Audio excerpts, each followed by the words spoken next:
नमस्कार साथियों, स्वागत है आपका ऑनलाइन स्टडी ग्रुप में। सामान्य अध्ययन और करंट अफेयर्स की इस विशेष श्रृंखला में ये 5वां वीडियो आपके सामने है। इसके अंतर्गत परीक्षा से संबंधित जो भी महत्वपूर्ण तथ्य हैं, उसको इसमें इनबिल्ट किया गया है। जिन लोगों ने अभी तक इस श्रृंखला को नहीं किया है, वो प्लेलिस्ट में टारगेट 2022 के नाम से प्लेलिस्ट बनी है, उसको देख लें। साथ ही साथ जिन लोगों ने अभी तक करंट अफेयर्स का रिवीजन प्रारंभ नहीं किया है, उनसे विशेष अनुरोध है कि वो करंट अफेयर्स को आप टारगेट पर रखें और दूसरे नंबर पे सामान्य अध्ययन को देखें। चलिए शुरू करते हैं आज की यह श्रृंखला। पहला प्रश्न है, हंगरी की पहली महिला राष्ट्रपति का क्या नाम है? तो आपका सही जवाब होगा कैटलीन नोवाक। याद रखिएगा, ये हंगरी की पहली महिला राष्ट्रपति हैं और साथ ही साथ यूरोपीय यूनियन में भी पहली महिला राष्ट्रपति कैटलीन नोवाक बन गई हैं। अगला प्रश्न है, भारत का प्रथम राज्य जिसने ट्रांसजेंडर समुदाय को भर्ती में 1% का आरक्षण दिया है। यहां पर राज्य का नाम नहीं लिखा गया है, आप सही उत्तर देख लीजिए, कर्नाटक है। मैं कमेंट बॉक्स में इसका आंसर पिन भी कर दूंगा, कर्नाटक, और मैं बता भी दे रहा हूं कि इसका आंसर कर्नाटक है। अगला प्रश्न है, नमामि गंगे कार्यक्रम का शुभंकर क्या है? तो आपका सही जवाब होगा चाचा चौधरी। अगला प्रश्न है, भारत सरकार का केंद्रीय गंगा प्राधिकरण का गठन कब किया गया? यानी भारत सरकार ने केंद्रीय गंगा प्राधिकरण का गठन कब किया? तो आपका सही जवाब होगा 1985 में। अगला प्रश्न है, राष्ट्रीय जैव विविधता प्राधिकरण की स्थापना कब हुई? तो आपका जवाब होगा 2003 में। और अगर यह पूछा जाए कि राष्ट्रीय जैव विविधता प्राधिकरण का मुख्यालय कहां पर है, तो आपका जवाब होगा चेन्नई। अगला प्रश्न है, बाघ संरक्षण हेतु स्थापित अमानगढ़ अभ्यारण्य ये उत्तर प्रदेश में कहां पर है? तो आपका जवाब होगा अमानगढ़ अभ्यारण्य, जो कि बाघ संरक्षण के लिए है, यह बिजनौर उत्तर प्रदेश में है। अगला प्रश्न नागार्जुन जी से है। नागार्जुन को भारत का आइंस्टीन कहा जाता है। और दूसरी बात, नागार्जुन ने मध्यम कारिका नामक पुस्तक की भी रचना की थी, इंपॉर्टेंट है। अगला है असंग। ये असंग को विज्ञानवाद और योगाचार्य का जनक कहा जाता है। और याद रखिएगा, सूत्रालंकार पुस्तक की रचना किसने की थी? तो असंग ने की थी। अगला है नागसेन। नागसेन जिन्होंने पाली भाषा में मिलिंद पन्नों की रचना की। और याद रखिएगा, मिलिंद पन्नों में हिंद यवन शासक मिलिंद और नागसेन के बीच जो संवाद हुआ था, उसका वर्णन किसमें है? मिलिंद पन्नों में। और मिलिंद पन्नों की रचना किसने की? तो नागसेन ने की। पूछा जाए किस भाषा में की, तो आपका जवाब होगा पाली। अगला नाम है अश्वघोष। याद रखिएगा, जो चतुर्थ बौद्ध संगीति हुई थी, उसमें अश्वघोष को उपाध्यक्ष बनाया गया था। दूसरी बात कि अश्वघोष की जो प्रसिद्ध रचना है, उसका नाम है बुद्ध चरित। अगला देखिए, कुछ मत हैं और उनके संस्थापक का नाम दिया गया, जैसे विशिष्टाद्वैत, तो इसके संस्थापक कौन है? रामानुज। अगर पूछा जाए कि अद्वैतवाद, तो आपका जवाब होगा आदि शंकराचार्य। द्वैतवाद आनंद तीर्थ यानी माधव द्वारा। द्वैताद्वैत निम्बार्क द्वारा। अगर पूछा जाए कि शुद्धाद्वैत, तो आपका जवाब होगा वल्लभाचार्य विष्णु स्वामी। ठीक है, अगला देखिए, युद्ध से भी संबंधित प्रश्न पूछे जाते हैं और कई बार संधियों का क्रम पूछ लिया जाता है। तो यदि आपसे युद्ध का ईयर पूछे या उससे संबंधित संधि का क्रम सेट करना हो, तो ये चार्ट आपको दोनों प्रकार के प्रश्नों को कवर करा देगा। पहला दिया है कि आंग्ल मैसूर युद्ध, ये 1767 से 1769 यानी 1767 से लेके 1769 तक। इसमें मद्रास की संधि हुई थी 1769 में और इस समय गवर्नर जनरल वेरेलस्ट था। अगला युद्ध है द्वितीय आंग्ल मैसूर युद्ध, जो कि 1780 से 1784 के बीच हुआ। और इसमें कौन सी संधि हुई? तो मंगलौर की संधि 1784 में हुई। याद रखिएगा, द्वितीय आंग्ल मैसूर युद्ध में गवर्नर जनरल वॉरेन हेस्टिंग था। अगला है तृतीय आंग्ल मैसूर युद्ध, जो 1790 से 1792 के बीच हुआ। इसमें श्रीरंगपट्टनम की संधि हुई, जो कि 1792 में हुई और इस समय गवर्नर जनरल कॉर्नवालिस था। अगला देखिए, अगला है चतुर्थ आंग्ल मैसूर युद्ध, जो कि 1799 में हुआ और इस समय गवर्नर जनरल लॉर्ड वेलेस्ली था। आगे कुछ घटनाओं का क्रम है और उनकी ईयर है, इनको आप कवर कर लें, क्योंकि कई बार आपने देखा होगा कि घटनाओं के क्रम को व्यवस्थित करने के लिए प्रश्न दिया जाता है। अगर पूछा जाए कि रॉलेट एक्ट कब आया, तो आपका जवाब होगा मार्च 1919 में। इसे the anarchical and revolutionary crime act 1919 के नाम से जाना जाता है। इसके बाद जालियांवाला बाग हत्याकांड हुआ, जो कि 13 अप्रैल 1919 में, इसमें जनरल डायर द्वारा ये आदेश दिया गया था गोली चलाने का, और ये घटना अमृतसर में हुई। अगला है खिलाफत आंदोलन, ये 1919 में शौकत अली और मोहम्मद अली के द्वारा। अगला है नागपुर अधिवेशन, ये दिसंबर 1920 में हुआ और इसमें असहयोग आंदोलन का प्रस्ताव पारित हुआ। अगला है असहयोग आंदोलन, ये असहयोग आंदोलन 1 अगस्त 1920 को हुआ प्रारंभ, और ये गांधी जी के द्वारा। और दूसरी बात याद रखिएगा, इसी 1 अगस्त 1920 को बाल गंगाधर तिलक जी की मृत्यु हो गई। असहयोग आंदोलन के चलते हुए एक चौरी चौरा कांड हो गया, जो कि गोरखपुर के पास हुआ और ये 4 फरवरी 1922 को हुआ और इसमें कई सारे लोगों की मृत्यु भी हुई और गांधी जी अहिंसा के पुजारी। उन्होंने कहा कि अब इस कांड के बाद असहयोग आंदोलन को आगे बढ़ाना मेरे नीतिगत फैसले के खिलाफ होगा। इसलिए उन्होंने ये निर्णय किया कि अब मैं इस आंदोलन को पीछे लूंगा और असहयोग आंदोलन अंततः 12 फरवरी 1922 को बारदोली प्रस्ताव के साथ वापस ले लिया गया। इसका रिएक्शन हुआ और आगे आप देखेंगे कि इसके रिएक्शन के फलस्वरूप कई सारे नए संगठन अस्तित्व में हैं। उसकी हम आगे फिर एक श्रृंखला बना देंगे। अगला है पेट में अम्लता को कम करने हेतु किसका प्रयोग होता है? तो आपका सही जवाब होगा मैग्नीशियम हाइड्रोक्साइड। अगर आपसे कार्बोहाइड्रेट के प्रकार पूछ लिए जाए तो पहला है मोनोसैकेराइड। मोनोसैकेराइड का उदाहरण है ग्लूकोज, फ्रक्टोज, जाइलोज और गैलेक्टोज। अगर आपसे पूछा जाए डाइसैकेराइड का उदाहरण क्या है तो आपका जवाब होगा सुक्रोज, माल्टोज और लैक्टोज। अगर पूछा जाए कि पॉलीसैकेराइड का उदाहरण तो आपका जवाब होगा स्टार्च, सेल्यूलोज, ग्लाइकोजन और पेक्टिन। आगे देखिए, अगला है विश्व का सबसे बड़ा द्वीप कौन सा है? तो आपका सही उदाहरण होगा विश्व का सबसे बड़ा द्वीप ग्रीनलैंड है। अगला है एशिया का सबसे बड़ा द्वीप कौन है? तो एशिया का सबसे बड़ा द्वीप बोर्नियो द्वीप है। अगला है बग्याल चारागाह। ये बग्याल चारागाह कहां पर है? तो आपका जवाब होगा उत्तराखंड में। बन्नी चारागाह कहां पर है? तो ये गुजरात में है। अगर आपसे पूछा जाए कि पहलगाम चारागाह कहां पे है तो आपका जवाब होगा जम्मू कश्मीर। अगर आपसे पूछा जाए कि खज्जियार चारागाह कहां पे है तो आपका सही जवाब होगा हिमाचल प्रदेश में। अगला देखिए, आगे पूछा जा रहा है कि आपको एक सूचकांक जारी हुआ है, उसके संदर्भ में यह प्रश्न है। नाम है बुजुर्गों के जीवन की गुणवत्ता के संदर्भ में सूचकांक है। इसे 11 अगस्त 2021 को जारी किया गया। और अगर ये पूछा जाए कि ये किसके द्वारा जारी हुआ तो आपका जवाब होगा पीएम यानी प्राइम मिनिस्टर के आर्थिक सलाहकार परिषद के अध्यक्ष विवेक देवराय के द्वारा इसे जारी किया गया। इस सूचकांक में 4 आधार स्तंभ है। और अगर ये पूछा जाए कि बुजुर्गों की आबादी वाले शीर्ष राज्य कौन से हैं तो पहले स्थान पर राजस्थान, दूसरे पे महाराष्ट्र, तीसरे पे बिहार और चौथे पर उत्तराखंड। आपको कम से कम 3 राज्यों के नाम याद रखने चाहिए। और एक बात और याद रखिएगा, इस रिपोर्ट के अनुसार यानी इस सूचकांक के अनुसार उत्तर प्रदेश इस क्रम में 7वां स्थान रखता है। यानी बुजुर्गों की आबादी के जो शीर्ष राज्यों का क्रम है उसमें उत्तर प्रदेश का 7वां स्थान है। अगला देखिए, ऑस्ट्रेलिया की T20 लीग बिग बैश में खेलने वाले प्रथम भारतीय पुरुष क्रिकेटर कौन है? तो आपका सही जवाब होगा उन्मुक्त चंद। अगला है उत्तर प्रदेश राज्य गंगा संरक्षण प्राधिकरण का गठन कब हुआ? तो आपका जवाब होगा नवंबर 2009 में उत्तर प्रदेश राज्य गंगा नदी संरक्षण प्राधिकरण का गठन हुआ। अगला जवाब है भूमध्य रेखा यानी जिसको शून्य रेखा के नाम से जानते हैं या जिसको आप विषुवत रेखा जानते हैं या शून्य अंश अक्षांश रेखा कहते हैं। इससे जब आप ध्रुवों की तरफ जाएंगे तो जो वनस्पतियां पाई जाती हैं यानी जो क्रमशः वनस्पतियों में का जो वर्गीकरण विविध होता जाता है उनका सही क्रम पूछ रहा है। तो सेल्वा, फिर और ऊपर जाएंगे तो सवाना, उससे ऊपर टैगा और ध्रुवों के नजदीक टुंड्रा वनस्पतियां पाई जाती हैं। अगला है क्लोरोफार्म का उपयोग जो है वो निश्चेतक के तौर पर होता है। और याद रखिएगा क्लोरोफार्म जो निश्चेतक के तौर पर प्रयोग होता है इसमें बनाने के लिए मीथेन का प्रयोग किया जाता है। अगला प्रश्न है रक्त क्षारीयता होता है। तो याद रखिएगा रक्त क्षारीयता होती है। क्यों होती है? क्योंकि इसका पीएच 7.3 से 7.5 के बीच होती है। अगला है म्यांमार के साथ जो सीमा बनाने वाले राज्य हैं उनकी कुल संख्या 4 है। अरुणाचल प्रदेश, मिजोरम, नागालैंड और मणिपुर। अगर आपसे पूछा जाए कि बांग्लादेश के साथ तो 5 राज्य सीमा बनाते हैं, असम, मेघालय, त्रिपुरा, मिजोरम और पश्चिम बंगाल। अगला है पाकिस्तान के साथ सीमा बनाने वाले। तो याद रखिएगा अगर आपसे यह पूछा जाए कि राज्य कितने हैं तो 3 और केंद्र शासित सहित तो कुल मिलाकर 5 यानी 5 राज्य और केंद्र शासित प्रदेश पाकिस्तान के साथ सीमा बनाते हैं, जिसमें पंजाब, गुजरात, राजस्थान, जम्मू कश्मीर और लद्दाख है। अगर आपसे पूछा जाए कि चीन के साथ कितने राज्य और केंद्र शासित प्रदेश सीमा बनाते हैं तो आपका जवाब होगा 5, हिमाचल प्रदेश, उत्तराखंड, सिक्किम, अरुणाचल प्रदेश और लद्दाख। अगला प्रश्न है भूटान के साथ कितने राज्य सीमा बनाते हैं? तो आपका सही जवाब होगा 4, पश्चिम बंगाल, सिक्किम, अरुणाचल प्रदेश और असम। अगला देखिए, पूछ रहा है कि विश्व के प्रमुख मरुस्थल और उनका विस्तार। तो याद रखिएगा पहला नाम है कराकुम। ये जो कराकुम मरुस्थल है ये कहां पर है? तो ये तुर्कमेनिस्तान में है। दूसरा है सोनोरन मरुस्थल। सोनोरन मरुस्थल ये यूएसए और मैक्सिको में है। अगला है दस्त एलुट, ये मरुस्थल पूर्वी ईरान में है। अगला है पेटोगोनिया मरुस्थल, ये अर्जेंटीना में है। अगला है मोजावे मरुस्थल, ये दक्षिणी कैलिफोर्निया में है यानी ये यूएसए में है। अगला है दसितो डे सेचुरा, ये उत्तर पश्चिम पेरू में है। याद रखिएगा ये इंपॉर्टेंट है, कई बार पूछा गया। अगला है तकला मकान, ये चीन में है। अगला है गोबी, ये मंगोलिया और चीन में है।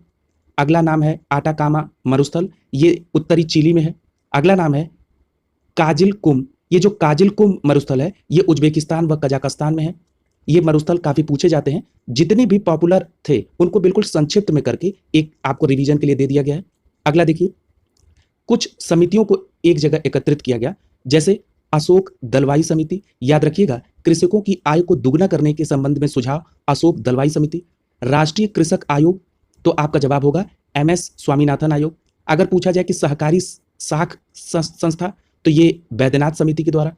अगर पूछा जाए कि R राधाकृष्ण समिति, तो ये कृषि ऋणग्रस्तता पर। अगर पूछा जाए कि महालनोबिस समिति, तो आपका जवाब होगा आय वितरण का आकलन के लिए। अगर पूछा जाए कि सुरेश तेंदुलकर समिति, तो ये गरीबी से संबंधित। अगला है डॉक्टर कीर्ति S पारिख समिति, तो याद रखिएगा पेट्रोलियम उत्पादों के मूल्य प्रणाली पर सुझाव के लिए, और पेट्रोल इस समय चर्चा में है, इसलिए इस समिति का नाम आपको याद रखना चाहिए, डॉक्टर S पारिख समिति। अगला नाम है S तारापोर समिति, ये रुपए की पूंजी खाते में परिवर्तनीयता से संबंधित है। अगर आपसे पूछा जाए कि मल्होत्रा समिति, तो ये बीमा सुधार के संदर्भ में। अगर आपसे पूछा जाए खुसरो समिति, तो आपका जवाब होगा कृषि और ग्रामीण साख से संबंधित है। अगला है पंचवर्षीय योजनाएं किस मॉडल पर आधारित हैं, ये आपको प्रश्न पूछ दिया जाता है। तो पहली पंचवर्षीय योजना 1951 से 56 के बीच, ये हैरड डोमर मॉडल पर आधारित है। अगला है द्वितीय पंचवर्षीय योजना, ये 1956 से 61 के बीच में, ये PC महालनोबिस मॉडल पर आधारित है। अगला है तृतीय पंचवर्षीय योजना, ये 1961 से 66 के बीच, ये महालनोबिस, J सैंडी और सुखमय चक्रवर्ती मॉडल पर आधारित है। अगर आपसे पूछा जाए कि चतुर्थ पंचवर्षीय योजना, तो आपका जवाब होगा 1969 से 74 के बीच में, ये गाडगिल योजना और लियोनटिफ मॉडल पर आधारित है। गाडगिल योजना और किस पर, लियोनटिफ मॉडल पर आधारित है।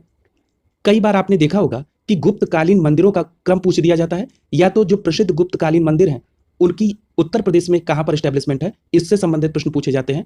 तो उसमें सबसे प्रमुख मंदिर है देवगढ़ का दशावतार मंदिर, जो कि ललितपुर उत्तर प्रदेश में है। याद रखिएगा, यदि आप आरंभिक गुप्तकालीन मंदिरों को देखेंगे तो उसमें शिखर नहीं होते थे, लेकिन जो ये देवगढ़ का दशावतार मंदिर है इसमें 12 मीटर ऊंचा शिखर है, यानी कि ये शिखर निर्माण का पहला उदाहरण है। अगला प्रश्न है भीतर गांव, ये भी गुप्तकालीन मंदिर है, ये विष्णु मंदिर है जिसमें नक्काशीदार व्यवस्था पाई गई। अगला है भीतर गांव कानपुर में स्थित लक्ष्मण मंदिर, ये ईंटों से निर्मित मंदिर है। अगला है नचना कुठार का पार्वती मंदिर, ये भी गुप्तकालीन मंदिर है जो कि मध्य प्रदेश में है। अगला नाम है भूमरा का शिव मंदिर, ये नागौद मध्य प्रदेश में है। तिगवा का विष्णु मंदिर, ये जबलपुर मध्य प्रदेश में है। उदयगिरी का विष्णु मंदिर, ये विदिशा मध्य प्रदेश में है, ये विदिशा होना चाहिए, आ की मात्रा छूटी हुई है, ये भी मध्य प्रदेश में है। याद रखिएगा ये सभी मंदिर गुप्तकालीन मंदिर के उदाहरण हैं। और एक और प्रमुख बात कि गुप्तकालीन मंदिरों का जो विषय है वो रामायण, महाभारत और पुराण से लिया गया। अगला है पूछ रहा है कि हाल ही में भारत के सहयोग से national college of policing and law enforcement कहां पर स्थापित हुआ, किस देश में स्थापित हुआ, तो आपका जवाब होगा मालदीव में। याद रखिएगा मालदीव में एक शहर है जिसका नाम है अड्डू शहर, यहीं पर इस इंस्टीट्यूशन का निर्माण हुआ और इसका उद्घाटन विदेश मंत्री S जयशंकर प्रसाद द्वारा किया गया।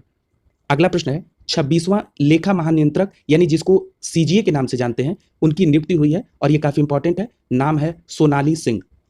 कुछ अधिनियमों से संबंधित पर्यावरण के संदर्भ में प्रश्न पूछे गए हैं, उनको एक जगह करने का प्रयास किया गया है, जैसे पर्यावरण संरक्षण अधिनियम 1986, वन्य जीव संरक्षण अधिनियम 1972, जल प्रदूषण निवारक अधिनियम 1974, वायु प्रदूषण निवारक अधिनियम ये 1981 में। इन अधिनियमों के सन को आपको बिल्कुल याद रखना होगा। अगला देखिए, कुछ परियोजनाओं के नाम हमने आपको पिछले वीडियो में कवर कराए थे, कुछ परियोजनाओं के नाम और इंक्लूड कर लीजिए, जैसे लाल पांडा परियोजना ये 1996 में, हेम तेंदुआ परियोजना ये 2009 में, गैंडा परियोजना ये 1987 में और हांगुल परियोजना ये 1970 में।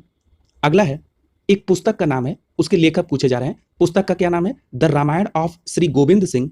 इसके लेखक स्वर्गीय बलजीत कौर तुलसी हैं, याद रखिएगा ये काफी पॉपुलर पुस्तक है, द रामायण ऑफ श्री गोविंद सिंह। अगला है दर्शन और प्रवर्तक।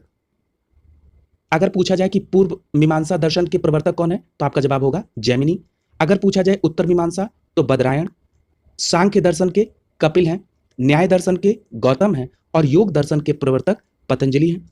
अगला एक महत्वपूर्ण प्रश्न कई बार पूछा जाता है, स्टेटमेंट में भी पूछ लिया जाता है कि अभिलेख न्यायालय कौन है, तो याद रखिएगा अनुच्छेद 129 के तहत सुप्रीम कोर्ट को अभिलेख न्यायालय और अनुच्छेद 215 के तहत हाई कोर्ट को अभिलेख न्यायालय माना जाता है।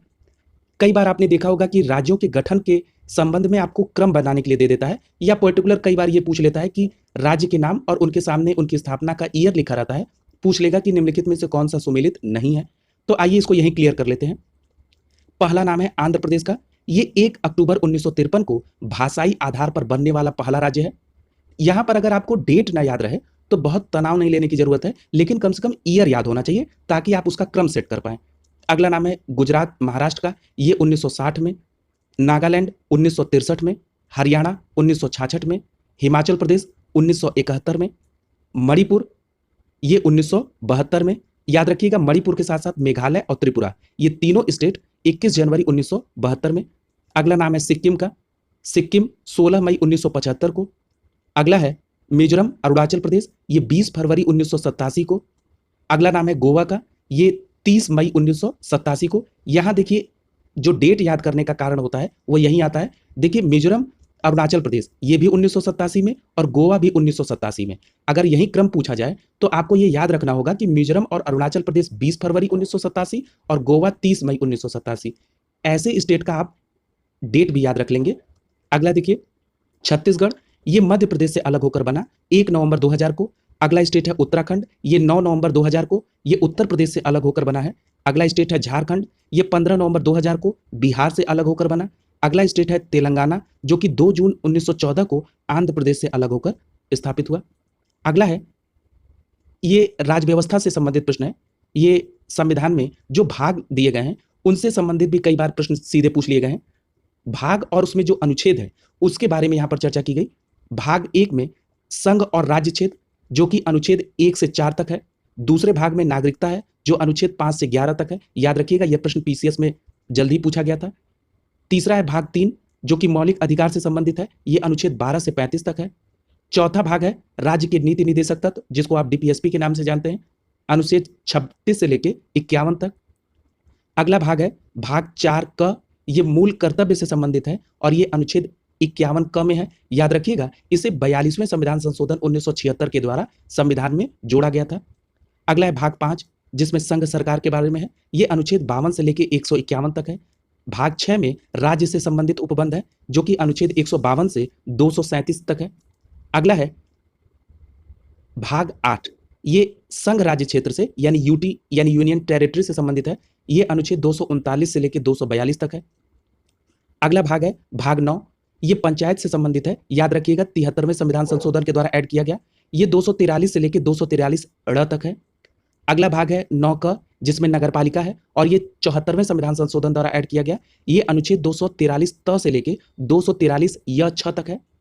अगला भाग है 9 ख, सहकारी समितियां। याद रखिएगा ये अनुच्छेद 243 जेड एच से लेकर अनुच्छेद 243 जेड टी तक है और ये जो सहकारी समितियों संबंधित भाग है ये 97वें संविधान संशोधन के द्वारा ऐड किया गया। अगला है 11वां भाग, जो कि संघ और राज्य के बीच संबंध के लिए है और ये अनुच्छेद 245 से लेकर 263 त तक है। अगला भाग है 12, जो कि वित्त, संपत्ति और संविदा और वाद से संबंधित है। ये अनुच्छेद 264 से लेकर अनुच्छेद 300 क तक है। अगला भाग है 14 क, इसमें अधिकरण दिया गया है और ये अनुच्छेद 323 क है, जो कि 42वें संविधान संशोधन के द्वारा इसको ऐड किया गया। अगला देखिए, अगला है भाग 15। भाग 15 में निर्वाचन की व्यवस्था की गई है और ये निर्वाचन अनुच्छेद कब से कब तक है तो याद रखिएगा इसमें अनुच्छेद 324 से लेकर 329 क तक है। अगला है भाग 17, जो राजभाषा से संबंधित है और ये अनुच्छेद 343 से लेकर 351 तक है। अगर पूछा जाए भाग 18 तो ये आपात उपबंध से संबंधित है, अनुच्छेद 352 से लेकर 360। अगला है भाग 20, संविधान का संशोधन, ये इसमें अनुच्छेद 368 आता है। और अगला भाग है 22, जिसमें संक्षिप्त नाम, प्रारंभ और हिंदी में जो प्राधिकृत पाठ है और निरसन है इससे संबंधित भाग 22 है, जिसमें अनुच्छेद 393 से लेकर 395 तक की व्यवस्था है। याद रखिएगा जितने भी भाग आपको दिए गए इसमें एक भी भाग आपको हटाने लायक नहीं है, यानी ये बिल्कुल महत्वपूर्ण है और कई बार पूछे गए हैं, इतना आपको याद रखना ही होगा। ठीक है, निश्चित तौर पर आप अपनी तैयारी को सतत जारी रखे होंगे। ऑनलाइन स्टडी ग्रुप जितना भी हो सकता है उतना आप लोगों की सफलता के लिए प्रयास जरूर करेगा और आप लोग देख रहे होंगे सतत प्रयास जारी है। आप लोग अपने प्रयास को यूं ही जारी रखिए। आप सभी को शुभकामनाएं।